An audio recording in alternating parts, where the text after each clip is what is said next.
बच्चों, अगला समास आपका क्या है? कर्मधारय। क्या है? कर्मधारय।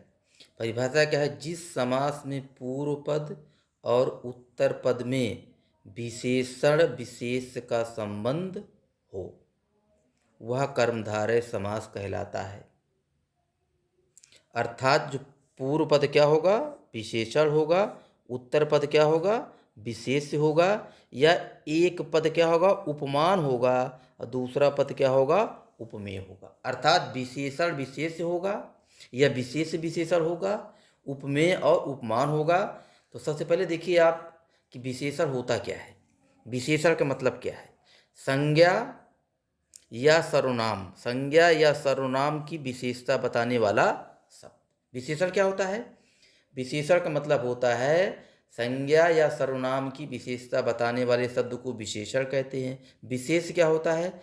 जिस संज्ञा या सर्वनाम की विशेषता बताई जाए उसे क्या कहते हैं? विशेष कहते हैं। विशेष का मतलब जिसकी विशेषता बताई जाए। उदाहरण देखो, राम क्या है? राम सुंदर है। तो राम क्या हो गया? राम की विशेषता बताई जा रही तो राम विशेष हो गया है। सुंदर क्या है? ये विशेषता है, इसे क्या कहते हैं? विशेषण। ठीक है ना? तो सुंदर शब्द क्या हो गया? विशेषण हो गया। राम क्या हो गया? विशेष हो गया। अब देखिए उपमेय का मतलब क्या होता है? उपमेय का मतलब होता है जिसकी तुलना की जाए, जो वहाँ पे प्रस्तुत है, जो वहाँ उपस्थित है, उसे उपमेय कहा जाता है। उपमान का मतलब होता है जिससे तुलना की जाए, माने जिससे जो वहाँ पे नहीं है उस माने जिससे तुलना की जाए उसे क्या कहते हैं? उपमान कहते हैं। ये उपमेय और उपमान आपको जब अलंकार आप पढ़ेंगे, उपमा रूपक उत्प्रेक्षा तीनों में काम करेगा। अब देखिए उदाहरण देखिए, सीता का मुख।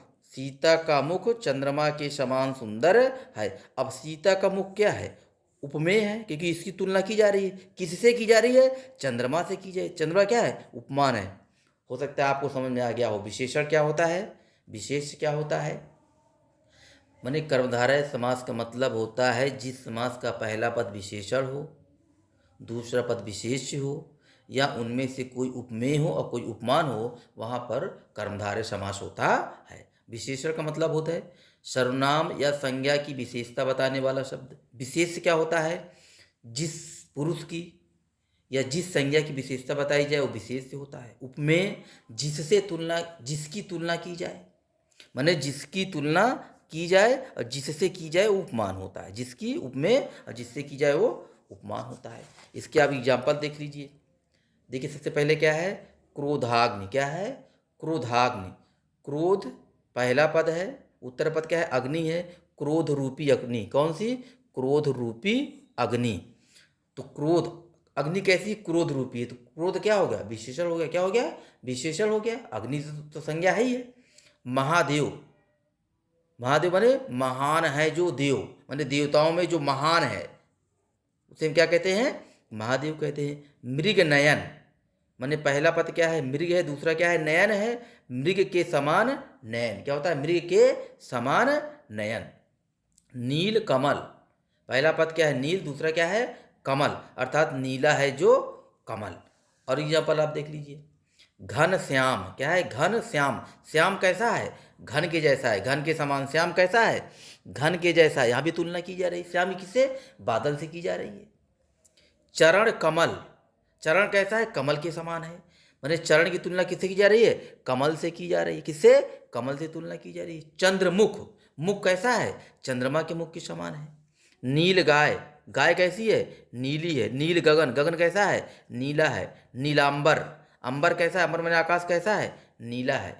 महाराजा माने महान है जो राजा। महाराजा किसे कहते हैं? जो राजाओं में महान है। लाल टोपी, टोपी कैसी है? टोपी लाल है। कैसी है?